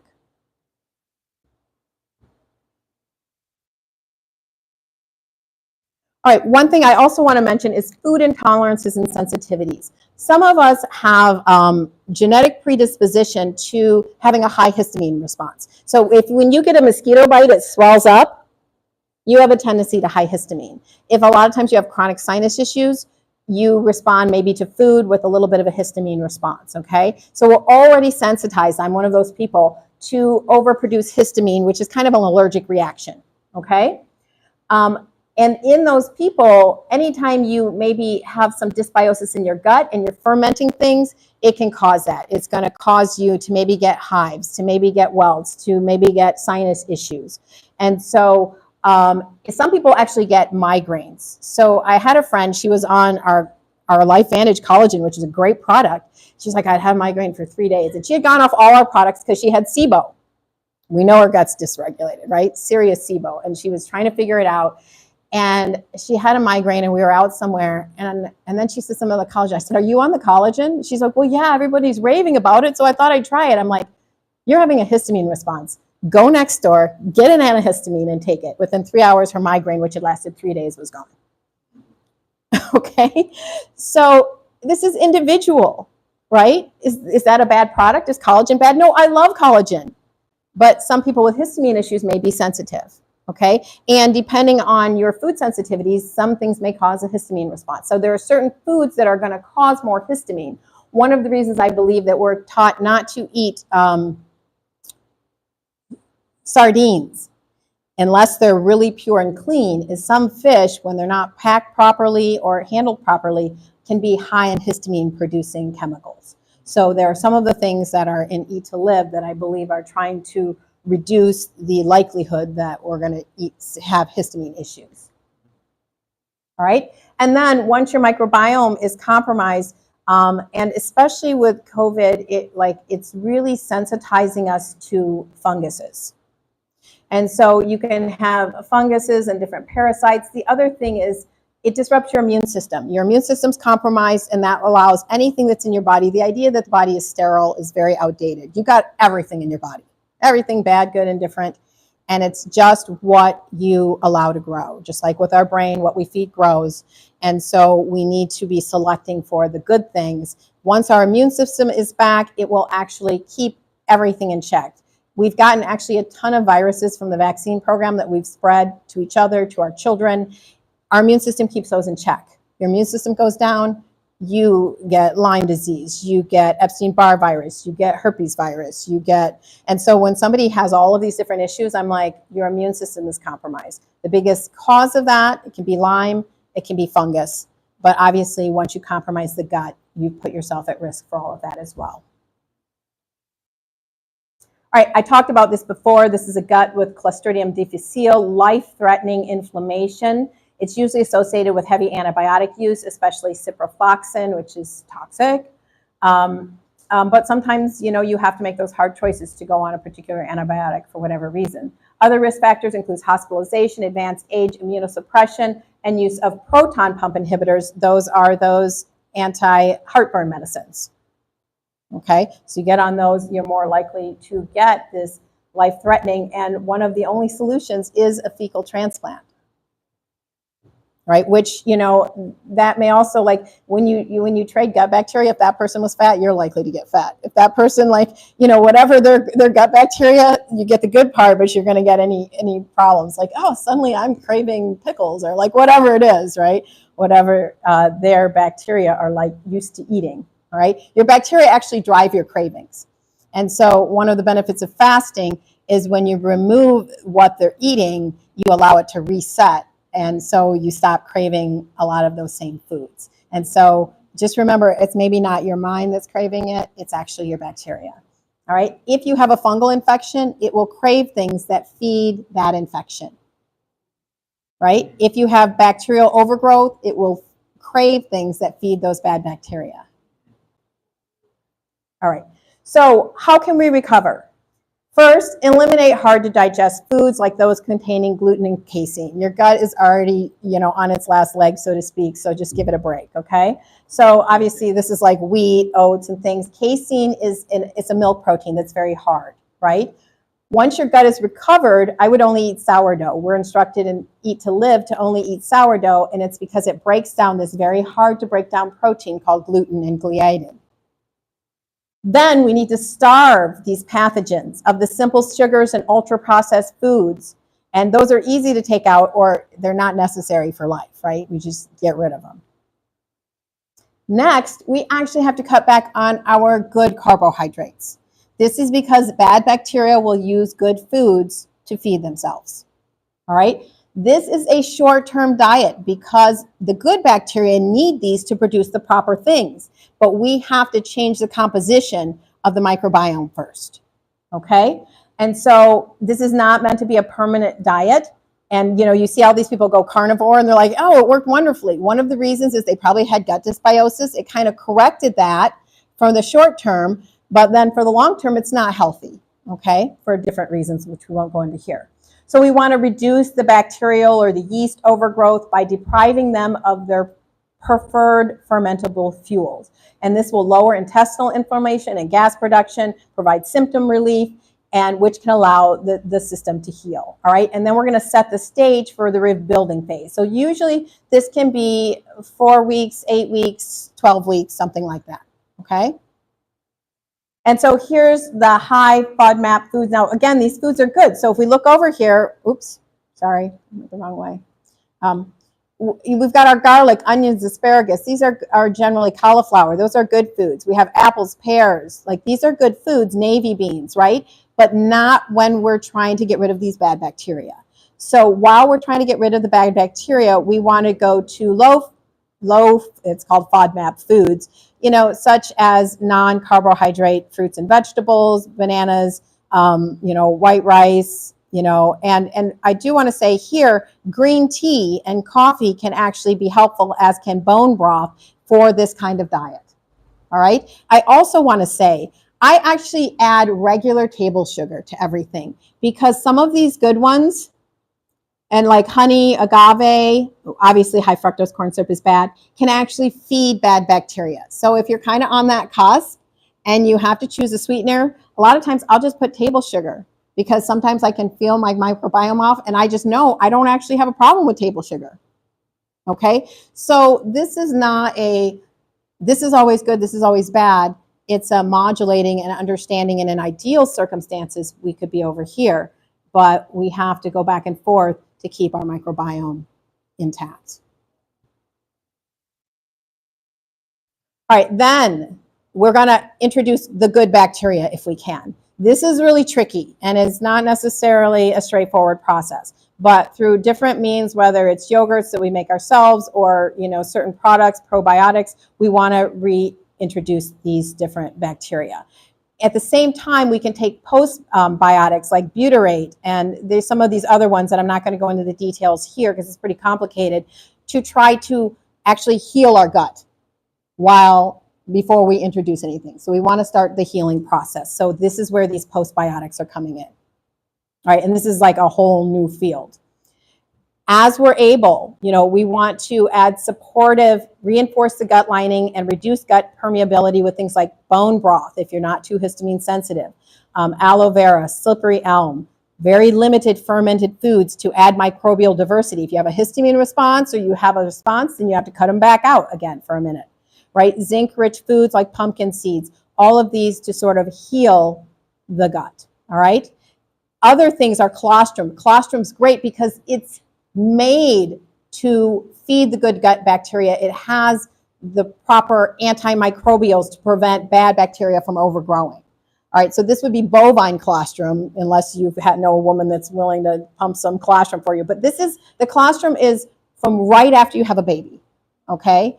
So for women, this is the first like few days after they have a baby. And so in cows, they actually collect this 6 hours. That is your optimal colostrum. It is extremely, it's an immune product. It's meant to, if baby cows don't get their colostrum, they die. This is an infant immune system, and so it has everything you need to keep the bad away and promote the good. And so I'm actually a big fan of that for rebuilding the gut, okay? And its growth factors are modulated with anti-cancer and antimicrobials as well. There are some other things like marshmallow root and licorice that can be used, not in pregnant women for licorice, that can be used in moderation. One of the things that will help with this, and you can use it in the short term, is called L-glutamine. It's become really popular because it helps seal the gut. I think I have a slide on it next. I'm going to talk about that a little bit later, but it has some drawbacks. So then, as we're able, we can reintroduce fermented foods for biodiversity. Again, we have to be careful of any kind of histamine response, but these are yogurt, kefir, sauerkraut, beet kvass. So some of these, if you're doing your own, if you get any kind of fungus in them or yeast, that can set you back. So you really have to be careful with these. This is why I love polyphenols. So polyphenols are different chemicals that are in plants, and they are also in things like garlic, onions, apples, artichokes, turmeric, green tea, and these are kind of like a saving grace, because remember, everything is biowarfare. You put a head of garlic in the ground, it has to protect itself from fungus, from bacteria, so it makes these. So guess what? When you put these in your system, they pretty much always help the good and get rid of the bad. All right? So these can help when you add it to the system to actually kill or inhibit many of the bad bacteria. So as we're rebuilding our gut, these polyphenols can actually, they're antimicrobial, they can suppress pathogens while enhancing the species of bacteria that we want in our gut, okay? And they also are anti-inflammatory, and they help our whole body, and I just did an hour lecture on this, but I won't do that here. All right, and this is like Brother Riza's product. Intellectual power is really high in these polyphenols. They can be helpful for the gut. All right, then we need to adjust for our individual dysbiosis, which is why I went through all of this. If you have SIBO and you're bloating and making all of these different gases, you're going to have to go on a low carbohydrate diet until you get it under control. My sister did this for a 2-year-old for 4 years. I couldn't even imagine, right? Because he was having extreme symptoms, which I won't go into here. But that to say, he had basically homemade soup with non-starchy vegetables for each meal. I don't even know how you get a 2-year-old to eat that. You know, like, but she is like, you know, but he had acidic diarrhea. He was starting to have autism symptoms, stimming, and he had something called PANDAS that causes acute neuropsychiatric symptoms, and where his body was like attacking his brainstem. And so she did what a mother has to do, right? So if you have yeast overgrowth or fungal overgrowth, you're really going to have to limit your fermented foods and sugar and starches, and really go toward those polyphenols, those antifungal herbs like oregano, okay? If you have a histamine intolerance, you're going to really have to look at histamine low foods, and maybe even take an antihistamine or go on like vitamin C as a natural antihistamine. So you're going to have to figure that out. If you're methane dominant, you're going to have to, you know, limit those fibers. If you're having some of these SIBO, you're obviously going to have to limit fibers. So depending on what you've got going on is going to depend on your approach. All right, so some important gut recovery tools. I'm going to get into ivermectin in a second, but I didn't want to leave it off here. Vitamin C, vitamin D, and limited zinc. All of these first four is what Sabine Hazen showed helped recover the microbiome post-COVID. All right, I'm going to talk about that more in a second. Fucoidan, I'm going to talk about that more, but this is something that's safe for children. And fucoidan, and I just talked about colostrum, are both in this product, which I can get you guys a link to. It's from Anavite, and it has, these are very safe for children. And so this is a really good tool for both adults and children to help rebuild the gut microbiome. And I'm going to be talking about more about fucoidan in a minute. Obviously, collagen again, polyphenols, garlic. So I ate something and it gave me diarrhea for a couple of days. I took this product called Alimax that is like a concentrated garlic supplement and a little bit of oregano oil, and it killed whatever was bad. And it feeds the microbiome in a positive way. And so for me, I was tolerating it, and it just got me right back to normal. So that can be really helpful, and it's really natural. I didn't have to go to the doctor and get any antibiotics. If you are eating bread, it should be sourdough. One of the reasons I made sourdough bread for a decade is because I did not want my kids in this whole disrupted microbiome mess to become sensitive to gluten and never be able to eat bread again. And so when you make sourdough, you're really reducing the chances that they're going to develop that gluten sensitivity, right? Because it's from leaky gut, the gluten is leaking through. Right, and I'm going to revisit these in a minute. So I want to take about two more things, and one is COVID, SARS-CoV-2, and glyphosate a little bit, because these are, I feel, two of the major factors. Could there be more? Yeah, we know the government's always trying to kill us all, but like whatever, all right? We now know that the virus that causes COVID is actually destroying directly our good gut bacteria. Right, and again, there are many people who've done this called Bronio, but Sabine Hazen and some others have really shown that. All right, the spike protein itself. First, it's getting into our gut bacteria, destroying it, causing them to make spike protein, which then is in our gut, and it actually causes leaky gut. Then it actually leaks through the gut into the bloodstream and causes an acute inflammatory reaction. This is what's causing post-COVID syndrome in a lot of people. They actually have a chronic gut infection with this bacteria, and I mean with this virus, and they don't know it, okay? And the spike protein is so toxic in so many ways. That's another 3-hour lecture, so we're not going to get into it, but I do want to mention a couple of things. So this leaky gut with the spike protein leaking through for these kids who have a gut infection, remember, kids did not get severe symptoms in their lungs, but they did get gut infections. And if that child had leaky gut and other predisposing factors, because this was still extremely rare, they actually could have multi-system inflammatory disorder that actually caused their organs to shut down and they could die. All right. And so what they showed is they gave an experimental drug called lorazepam.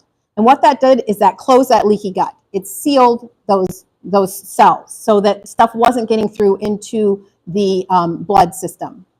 And what happened is the kids recovered immediately. Without the toxic spike protein going through the gut and going in and causing inflammation in all the organs, these kids normalized. All right, so again, the gut was ground zero. All right, and again, these were rare cases. Most people's systems tolerated this to the point where they wasn't life-threatening. But I put it on there to highlight how important that is. So in this case, this is where something like glutamine, which is actually in a lot of gut supplements, so you do want to look, can help restore gut barrier integrity. And that can be really helpful in the short term. But here's the thing. The spike protein also causes cancer. And people have these gut infections with the spike protein that is going to cause gut cancers. And we're seeing just all these turbo cancers right and left. Glutamine is a preferred food source for cancerous cells. So I don't think, like, if you give this to your kid for a week, your body makes glutamine, right? This is not a problem. But some people, like, they're like, if something's good, it's good all the time. No, I wouldn't take this chronically, because if you have any small growing cancers, especially if you're older, or if you've had the vaccine, or if your kid has a chronic COVID infection, we don't want to do this long term. Okay, because if you do it for a week, I don't think it's going to have any deleterious effect, right? But so it's something that you can use for a little bit, but just because of its potential to possibly feed cancer, it's not something that should be used long term. All right, so addressing this subclinical SARS-CoV-2 or COVID infection in the gut. Obviously, the spike in the gut, the SARS-CoV-2 destroys the microbiome. It destroys specifically the bifidobacteria. It causes extreme inflammation. It causes leaky gut where the spike enters the blood and causes all sorts of inflammatory problems all over. Then the spike goes into other cells and causes a hot mess as well. It causes mast cell activation, which is like an allergy reaction, but it could be to different things every different day. So food sensitivities, you know, like, oh, I ate eggs yesterday, now I ate it and ended up in the ER. It causes, I mean, I say potential tumor formation. The spike causes tumors through like 20 different mechanisms. And it can be packaged in these little vesicles and sent to the brain where it causes inflammation. So yes, this is biowarfare. How do we address this? One, I love ivermectin. Don't use it at the same time as quercetin if you are taking quercetin as a supplement because they don't do well with each other. But ivermectin can really help prevent binding and help prevent cells from taking up spike protein. Sabine Hazen found that ivermectin usage actually resulted in a very rapid increase in bifidobacteria. I believe this is because it was stopping that infection, okay? But then after time, if you don't do other things, the bifidobacteria decreased again. So I think that transient increase, and especially, so that can be really useful, but it's not going to help long term. Vitamin C, vitamin D, and zinc also help to restore the microbiome, specifically bifidobacteria. And one of the nice things is all of these are used to treat any kind of different illness and respiratory distress or whatever. So whether it's COVID or anything else, it's really nice to know that it doesn't do anything bad. And in fact, it actually helps with the restoration. And so again, this is an area where we're studying to try to figure out, well, what do we do now? But it's like, whew, like all the things we know to do are actually helping. Okay. Sometimes when people have post-COVID and they're really bad, and usually these people have been tested for high levels of spike protein, sometimes antibiotics are indicated, but then they have to go back with all of these gut rebuilding things. And so a lot of times you really have to do that with a practitioner because it's so tricky. You know, they've got to test you and figure out what's going on. Okay, ivermectin. It prevents viral replication of COVID along with a host of viruses. It reduces inflammation. It prevents spike protein binding. It actually modulates your immune system in a positive way, brings it back into balance. It activates T cells to destroy tumors. So I don't know if you guys can see this. Oops. You're like, no, because you just changed the slide. Okay, down here, what we have is a tumor. And you see it right here. And on this one, you see this blue? This blue at the edge of it is actually immune cells coming in to destroy the tumor.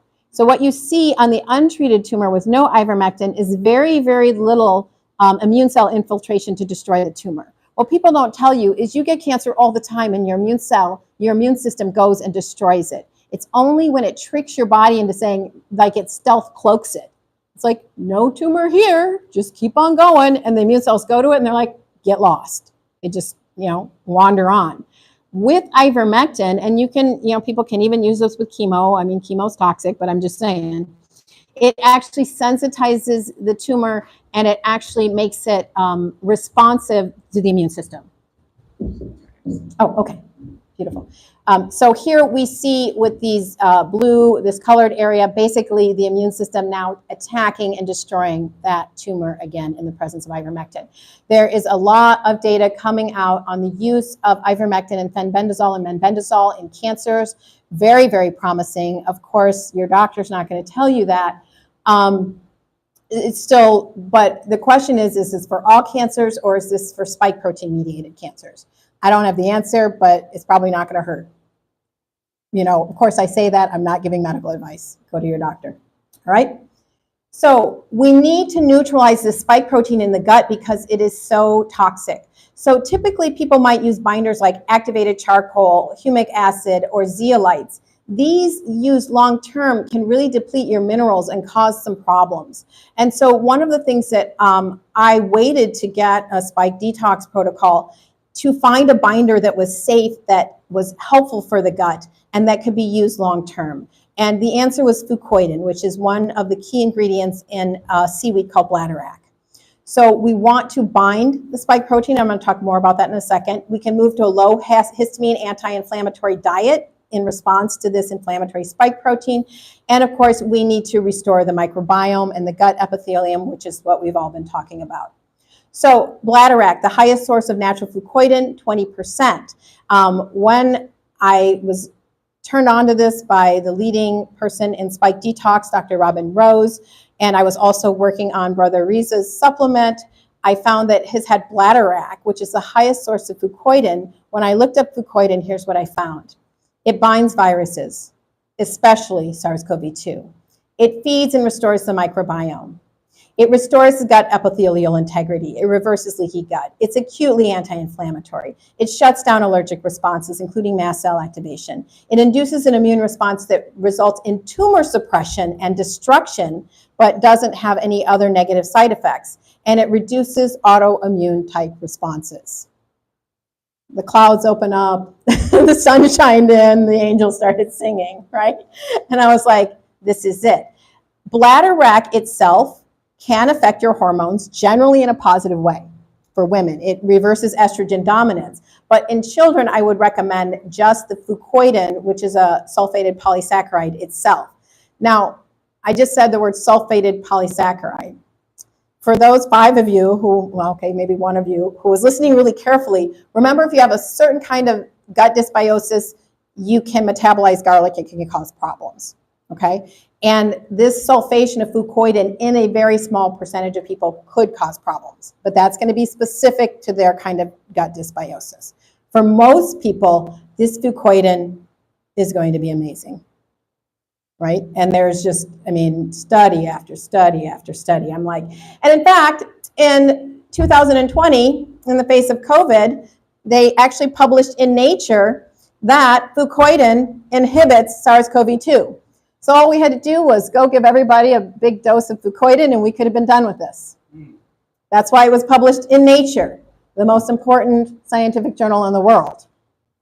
But they didn't want you to know that. In fact, here's fucoidan. So the smaller the bar, the more tightly it binds the virus that causes COVID. It was the most effective compound they found for binding the SARS-CoV-2 virus. This is in this paper that I just showed you. And they told the world, but nobody wanted you to hear. 2020. Totally safe, even for children. This fucoidan is actually probably binding the lining of your gut and something called your interstitium. Your interstitium is a fluid-filled space between the gut and the rest of your body where like nutrients go to the rest of your body, but also cancer cells can go, toxins can go. But this fucoidan binds that and prevents anything bad from entering into your circulation. So it binds virus, it binds cancer cells. It lets things like minerals through. And it structures the gel of your body in such a way that it functions optimally.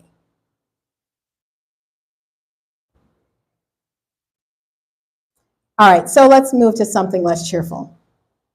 Glyphosate, Roundup. I showed you this, this slide before, but I just wanted to reintroduce this. This is Roundup. It's a weed killer, but it's also, it's used to, like they have GMO versions where the plant itself, like the corn, is resistant, but it kills all of the other weeds, but you keep having to use higher and higher amounts of Roundup. And it inhibits bacterial pathways, and that's what actually kills the plants, because the plants need soil bacteria to grow, and so it kills the soil bacteria, and so the plants that do grow actually are really lacking in minerals. So it's a hot mess. Just on, well, yeah, on every level you can think of. But of course, it just gets worse and worse and worse the more you study it. However, it also, the key ingredient glyphosate and Roundup, destroys the body's antioxidant detox response system. So it would have been better if this had killed people like the poison it is. If they took it and 3 days later they died. Because this has been destroying our health for a decade and a half, and people don't know what's wrong. Because it's inhibiting your body's ability to detox. It's inhibiting your body's ability to restore itself. So yes, eating organic is expensive. Not eating organic is deadly, okay? In terms of basically killing you slowly. All right, and the worst thing is, like, we keep living, but in this miserable zombie-like state. Like this is the zombie apocalypse right here. Okay, so many of you know I'm a consultant for a supplement that activates the NRF2 pathway. This is the body's pathway that it was designed by God to detox, to restore, to heal. And this destroys it, shuts it down. And at the same time, it activates all your inflammatory pathways that cause immunotoxicity, autoimmune issues, and everything else. Of course, it gets worse. It also causes cancer. And that's been shown. A California jury awarded $2 billion because it's been proven to cause cancer, but they're still spraying it on your food. But it gets worse. Like you thought cancer was bad. Oh, no, no, no. This is much, much worse. So they gave some mice or rats, no, these were rats, glyphosate. And then they stopped. And then they allowed them to have kids. And the kids were okay, mostly. They didn't give the kids glyphosate, and they allowed them to have kids. And the kids were kind of messed up. But they allowed them to have kids anyway. And their kids, this third generation, were really, really, really messed up at the epigenetic level. Their gene expression was completely wacky, and with every generation, it got worse, even when those generations weren't eating the Roundup themselves. So you know how you turn on the news and they're like, this child has a rare disorder. And then the next day, it's another child with another rare disorder. It turns on a gene. Let me see if I have this slide. No, I don't. Okay. It turns on a gene that, why can't you make, your skin cells only expressing skin genes, right? So it's really hard to make your skin cell into a human, but they've tried to do it. So they took a skin cell and, and they like tried to reformat it epigenetically to make a whole human being or a whole sheep. And they succeeded in making animals and making sheep, but they had arthritis and all kinds of chronic disorders because your DNA has to be reformatted back to the default settings to make a human being. We're designed to do that, to redo that. There is an enzyme that helps with that this turns on, so it just goes randomly throughout the genome and starts turning on and off genes and reformatting them in all kinds of weird ways that we don't even know. And then you get all kinds of hot mess because it's random. It's not going to be the same in any person. And again, this is 3 generations down. We are probably at the 2nd generation right now. So the average 7-year-old is way healthier than the average 13-year-old. I will tell you that from experience. And these are in families that are trying to do everything right. And so this is why I don't have any judgment. I'm just here to help, right? Because this is next level mess. Okay, so avoid glyphosate, eat organic, especially with your grains, and that's why this is so important. Get your collagen from organic chicken and beef. It's going to be much higher quality because sick animals don't make good products. Apple cider vinegar can help break down some of this glyphosate. It has a bacteria called Acetobacter, which can help break down glyphosate, so you can put that in different things.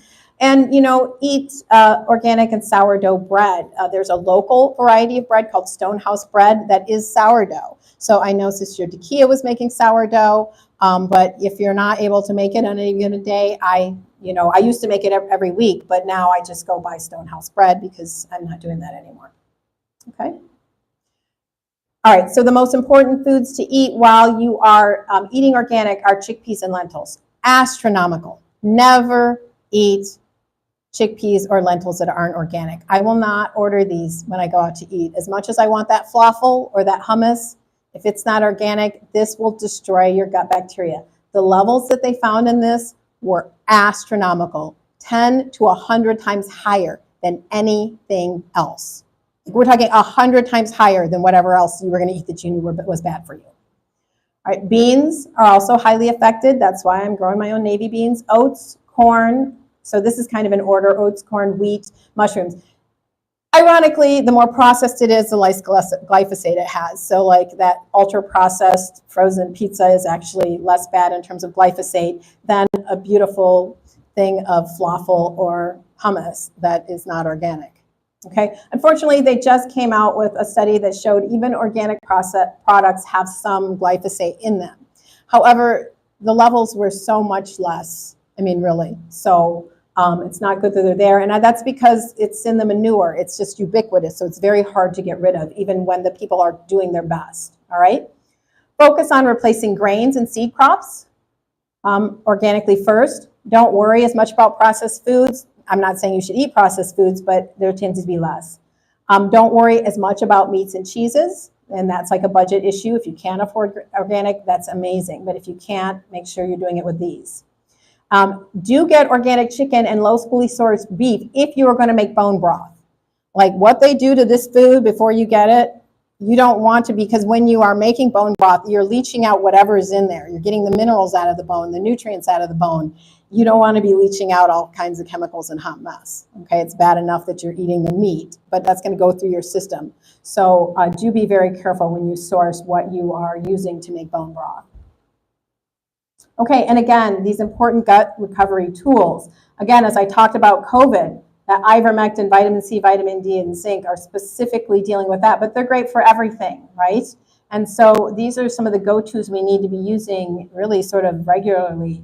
And then fucoidan, colostrum, collagen, polyphenols, garlic, and if you're going to eat bread, which we all love bread, make sure that it's sourdough, that it's fermented. All right, thank you.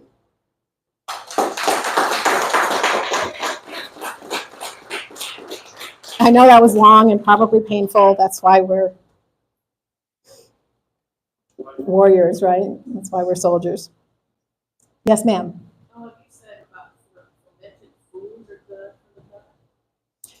They can be.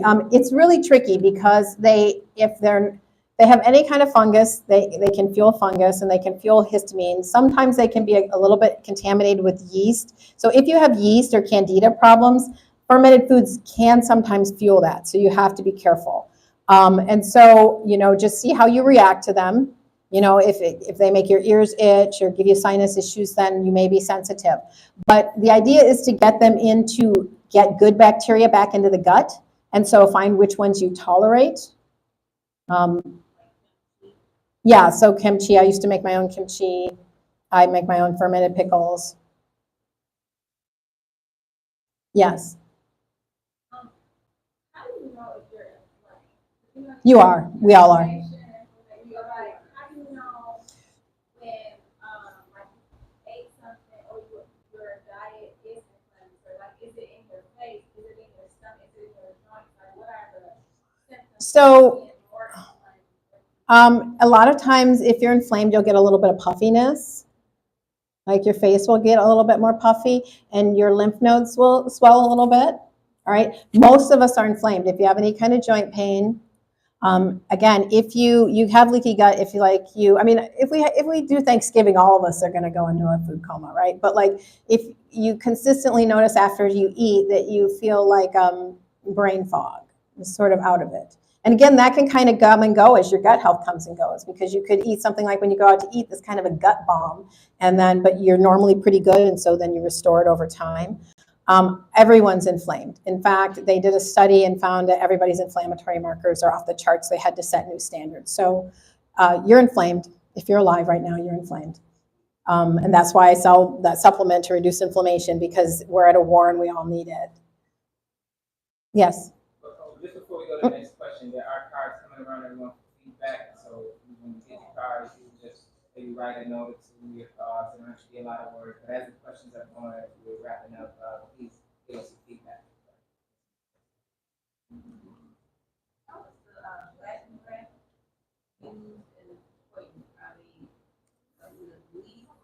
So bladderwrack is a seaweed.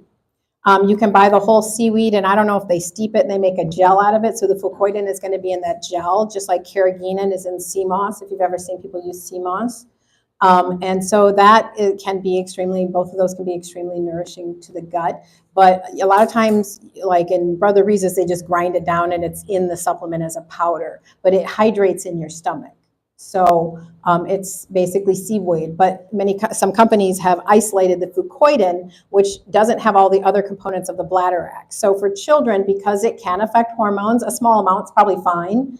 But if you're really trying to heal your gut and you want to use it daily, then I would say, well, maybe do the fucoidan, especially in young children. So, but the bladderwrack is seaweed, basically. It's a particular kind of seaweed. I take intellectual power daily for that, to maintain my gut health. Yes. Just brought up that carrot and I wanted you to touch on that because I recently found out that can lead to breast cancer. And yeah, so I'm super sensitive to carrageenan, but here's the difference. So carrageenan is the main sulfated polysaccharide in sea moss. And we know a lot of people use sea moss for their health. But what happened is the industrial agriculture complex got carrageenan and sort of adulterated it. And like I would eat ice cream and stuff sometimes and it would give me the runs. Like I was super sensitive to carrageenan. But I think that is sort of the adulterated product of mass-produced food. And like I'm on Brother Reese's supplement, I don't have any problems with it. And obviously a lot of people have really great results with sea moss, which its main ingredient is carrageenan. So I think it's that natural versus processed issue. Sister Eva? You had talked about how there is a time span as far as getting your gut back to where it should be, and then you have to, at another time, start adding the right foods to the gut to bring certain bacteria back. Right? Mm-hmm. Is there like a specific time period, or does it depend on the person? For instance, like you talked about your sister doing it for like 4 years versus like the 4 weeks, 6 weeks, 12 weeks, and then changing your pattern to start to add. Right. So none of you that I know of, like some of you I don't know as well, or maybe you're just not telling me, have small intestinal bacteria overgrowth.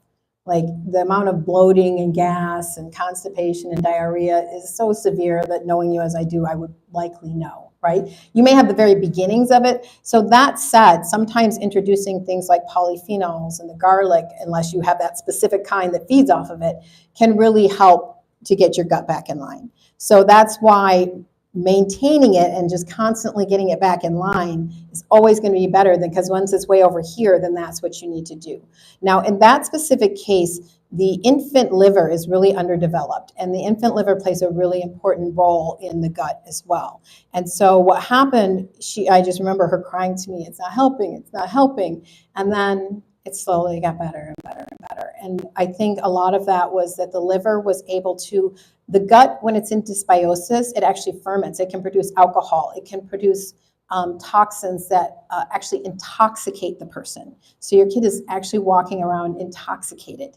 And so it can produce all kinds of toxic chemicals that if the liver can't detoxify those, like it's bad enough when it can, because you're still affected by it, but in a small person, their body is overwhelmed. And so they have skin rashes and eczema and, acidic poop and everything else. As he matured and his liver came more online, which happens around 4 to 5 years old, his body was more able to deal with it. And so part of it was the immaturity of his system with that. But that said, people can go back and forth with it as well. If you have different genetic predispositions where you don't make certain enzymes to deal with some of this, you're going to be more likely to have a gut dysbiosis. And so you may need longer, you may need a certain diet that you may have to figure out yourself that works for you. Yes, sir. When you're detoxing, are there any signs that you can expect that you know that it's working or it's not working? Are you talking about for the gut or just in general? I guess both. I'm more gut today, but. So I mean, with the gut, I think it's pretty straightforward. The better you feel, the more clear-headed you feel, the more things are online. So with me, I know there's times when I have felt like almost like an acute pain or sensitivity right along here. That's your large intestine. Your large intestine comes up, over, and down. And so you actually have what's called an omentum. It's like this curtain that lays over all your organs. And it has it has fat, but it also has a ton of immune cells in it. And when that gets inflamed, you feel it as a sensitivity. And so that tells me, and I had that like this last week, which I haven't had it for like 6 months. And I had just gone out to eat and eaten something that was deep fried and whatever. And I don't know if it killed my gut bacteria. I don't know what it did, but I'm like, my gut immune system does not like that. So whenever you have gut sensitivity, you've done something your body doesn't like. And so when you have that sensitivity, I try not to focus on it too much, but just know, okay, get back online, do a little bit of fasting, do some polyphenols, do some collagen or some soup to help reduce and heal, right?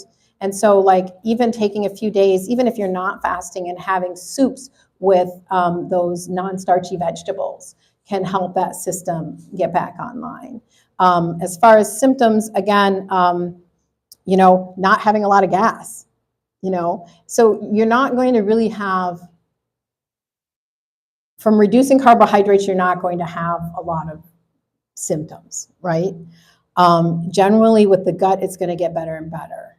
Sometimes if you're detoxing in general, you may feel lethargic because what it's doing is taking the toxins out of the cells and dumping it into the blood. Okay, so I'm not really sure. One good thing for detoxing is to have that soup with some cream in it. That cream is going to give you the calories that you need without actually feeding bad gut bacteria, and it's going to be soothing for you. Yes, ma'am. You were talking about like a prebiotic, probiotics, and I was just noticing, the brand Olipop. Yeah. Would that be a good alternative to soda? Yeah, I'll just call that crack. All right. It's like, oh, this is good for me. So occasionally having an Olipop is a great treat. But remember, when you have SIBO, good things can feed bad bacteria. So when you start overindulging, what you'll notice is you're probably feeding the bacteria too much. It's very, very available because it's illiquid. It doesn't even have to break it down. So I say you don't want to be doing that every day. If you had an Olipop once a week or 3 days in a row, but not for the rest of the month, you're fine. But many of us are like, oh, that's good for me. And we use it as an excuse to drink it over and over again. And then I noticed more gas, more bloating, and I was like, okay, it's the Olipop. I knew better than to think that you can, because this is a good thing, you can overdo it. I have a question on that. I forgot what it's like protein. I'm sorry, I didn't hear the last part of your question. Isn't a spike protein good? Like, is it a good food again? Okay, so that's from the COVID virus, right? So obviously in vaccinated people, they're going to be making a ton of it, but any of us that has ever had COVID, sometimes it stays in your gut and actually that virus infects your bacteria and forces them to make spike protein, which then is in your gut and it can get through into your blood. Sometimes the virus will actually not just stay in your gut, it'll go into your whole body, but then you usually feel ill and right? But some people, after they've had the virus, they feel really crappy, really cruddy for a long extended period of time. And what they found is that a lot of these people have this low-grade infection in their stomach, in their gut, that's causing this, the spike protein, which is very toxic in a lot of different ways. So, and it stays in your cells for a really, really, really, really, really, really long time.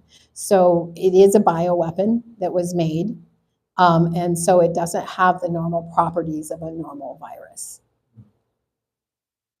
Yes, ma'am. So how do you get rid, like, what is the process of getting rid of the spike protein? Is it fasting? And you can probably pretty much say everybody has it, because some people were diagnosed with COVID, some people got false positives, stuff like me. I never tested because I didn't like the test. So it's just like I might have had it. Yeah, everybody has it. So the question is, to what extent and how much is it compromising your life? So if you're fasting normally, that can be helpful, but here's the thing, like this is not a joke. So it's staying in people who died of other causes. They looked at their brains and they just had COVID. They had it in their brain cells 2 years later.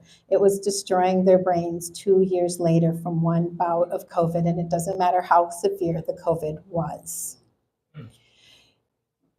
This is the zombie apocalypse, and I mean that because the spike protein, when it gets inside cells, it causes them to fuse into these large conglomerates of cells and make more and more spike protein. And they pump out all sorts of inflammatory signaling molecules that turns your brain or the rest of your body on fire. And they're extremely resistant to autophagy. What autophagy is when you fast, your cells that are aberrant are actually sort of signaled to commit suicide. All right, it's like, you're not doing well, you need to go. And they're like, yeah, okay, I know. But these cells don't want to do that. And in fact, to get them to do that, they are having to pulse them with high doses of certain signaling molecules that cause this. One is resveratrol, which is from grape seeds, and the other is fisetin, which is a polyphenol found in strawberries and some other things. But eating strawberries is not going to be right, enough. But I just want to say it's a naturally occurring one, but they have concentrated those to be just the pure substance and pulse them. And this is the work of Dr. Robin Rose. Then she actually filtered their blood, and she found that when they did the blood beforehand, they really didn't detect a lot of spike protein. After pulsing it and causing these cells to blow up and release their spike protein, then she found all sorts of spike protein in their blood, and she actually filtered it out. So this is why she's the world's leader on this. And these spike detox protocols are on my website to give you all of the details of this and what's going on. However, if your cells release the spike protein and they don't have anything to bind it, they will go into other cells and they will actually can cause a huge inflammatory response and possibly even anaphylaxis, like a huge allergic response. So she has a bunch of these polyphenols that are from herbs that she gives them to bind the spike protein when she does this pulse. So, and the fucoidan, so that it doesn't cause this really negative reaction when she does it. So when I was working with her, I was also researching Brother Reese's product. It has the fucoidan, it has the polyphenols, it has the fisetin, it has the resveratrol.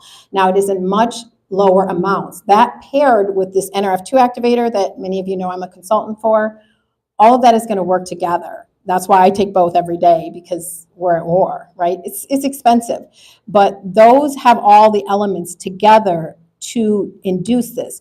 Is it strong enough? I don't know. We haven't been able to actually give it to people and see. It's going to be a much lower process. That's why I take both even when I'm fasting. I want to do everything I can to turn on autophagy for those cells that still have spike protein in them. So fasting at this point, I would say, is not enough. Yes. In that process where you said the cells actually commit suicide, is that something that we want to do, or that's the bad? No, we want them to commit suicide because we want them to release that spike protein, but we have to do it in the context. And the other thing is, if you're fasting and you do induce it, you release that spike protein, that can cause a lot of problems and inflammation. Right? So you need to have those polyphenols on board. So I would say, especially an extended fast with those polyphenols on board, if you didn't want, like she has a very acute protocol that's, way more expensive and everything, would get rid of that. Like if you're like, I'm really going to deal with this, I'm going to take a month and I'm going to fast for 10 days and I'm going to, and you couldn't even have things like bone broth maybe with some cream in it. Do you know what I mean? It's not like you actually have to do no food at all, but you want to be in that fasting process that induces autophagy, but you have to have those polyphenols on board. And so this is no joke. Like, this is what I do all day, is try to figure out how are we, but like, we're not sure, but doing something is better than doing nothing. So your body is incredibly resilient. And even if it takes longer, the more that you do something that reduces inflammation and that deals with that is going to be more beneficial. This is, would you say in all cases that a fast is helpful for all of the, whatever our gut situation might be? Yeah, I can't think of any case where a fast is not helpful. Just because you're not feeding the bad bacteria at very least, right? So, yeah, and I didn't include that in here because it just opened up a whole nother realm. Yeah, I can't think of any case where fasting is not helpful. You said that the acidic gut melts good bacteria. Right, a proper acidity, yes. So are there certain foods that, in general, that would increase or lower the acidity of the stomach? Well, I mean, like a little lemon juice. It's funny because it'll lower the acidity of the stomach, but it'll alkalize the body. Even some vinegars can help, but sometimes people with vinegars can have histamine or fungus issues. But in general, I would say having the proper bacteria will keep the gut pH correct. But if you're already past that point, then sometimes you have to go back. There are supplements that are just butyrate. I have not taken those. I don't know anyone that has. But for people where it's really progressed to a bad state, I'm like, we really need to stabilize your gut. We need to get you some butyrate. Yes, Sister Halia. When you say have the polyphenols on board during a fast, would you be like drinking green tea during a fast or drinking coffee, or how would you incorporate garlic? Like that's something just like crushing the water with like garlic water during your fast? Yeah, I don't know if I would recommend garlic. It can be kind of caustic. If you wanted to do like the Alamax that's powdered because it's already dried, like fresh garlic can be a little caustic. But on a sensitive stomach or whatever. Yeah, your green tea, your coffee are those polyphenols, so those would be great choices, especially your green tea during that fast. And I mean, I feel great when I do green tea during a fast. But also, like I take my intellectual power that has all those plant herbs because I really believe, like, I don't stop taking it. Now you may have to scaffold yourself into that because taking kind of a supplement on an empty stomach, or I take it with my tea, but I take the intellectual power at night. And like sometimes like the capsules I can't take down, so I'll eat an olive because an olive isn't gonna break your fast really. It's just gonna help that, how you get stuck in your throat or something like that, because those capsules are kind of big. But I take them because that fast combined with those polyphenols, it's going to amp up that process. And I don't want to go away from that. Now, if you're not used to taking them, you might not, it might upset your stomach or something. You have to figure that out.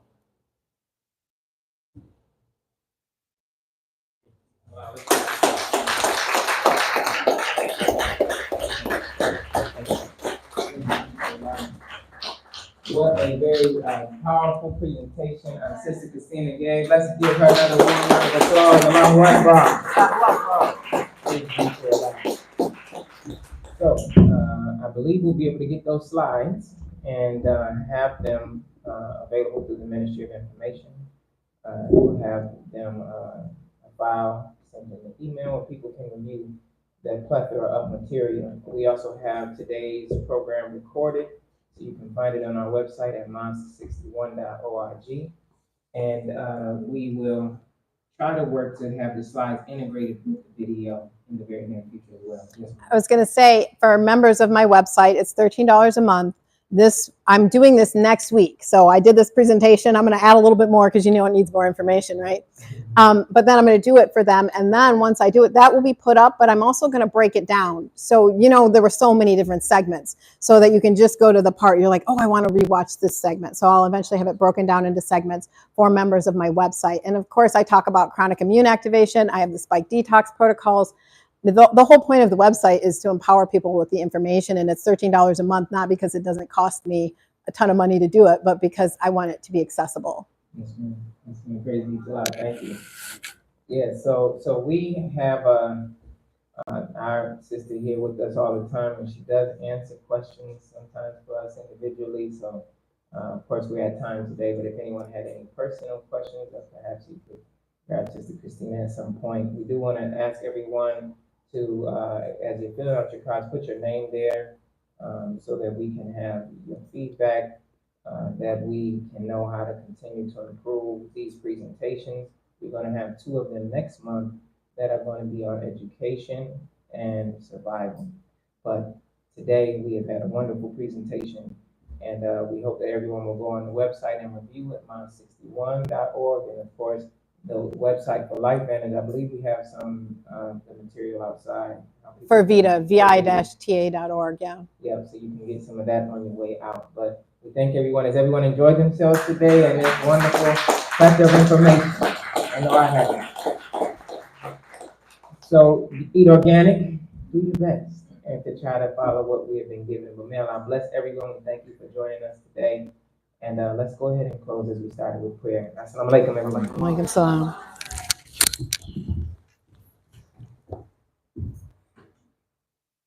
In the name of Allah, the Beneficent, the Merciful, all praise is due to Allah, the Lord of the worlds, the beneficent, the merciful, master of the day of judgment in which we now live. Thee alone do we serve, and thine aid do we seek. O Allah, guide us on the right path, the path of those on whom thou hast bestowed favor, and not the path of those on whom your wrath is brought down, nor of those who go astray after they have heard thine teaching. Amen. Thank you, everyone. May Allah bless you. See you tomorrow.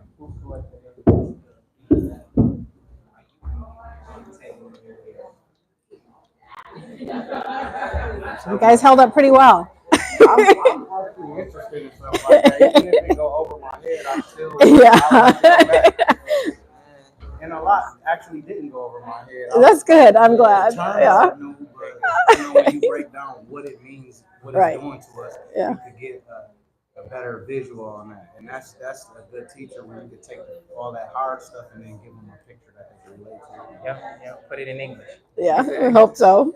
That's be a different language sometimes. I was hoping. I'm like, this is a really high level presentation, but this is where it's at. This is where the rubber meets the road. So it's becoming popular among a lot of people to talk about healing the gut and whatnot, but they don't know how to have the knowledge of how to do it. well, that's what I'm saying. That's why I'm like, if I don't give you specifics, am I really arming you with what you need? Because you're gonna have people in your environment that come forward and be like, and if you're like, well, she said something, but I don't know. You're like, oh, well, wait, let me go back to that, or you can take them to the website because it's gonna be on there, right? It's so complex. Like yeah, that was the oversimplification. Yeah. Mm-hmm. I'm just thinking like just fast, eat some beans, be all right, but not quite. I know, and that's why it's hard to be like, I wish I could tell you that, but it's heartbreaking when you get people like Brother Kenneth who's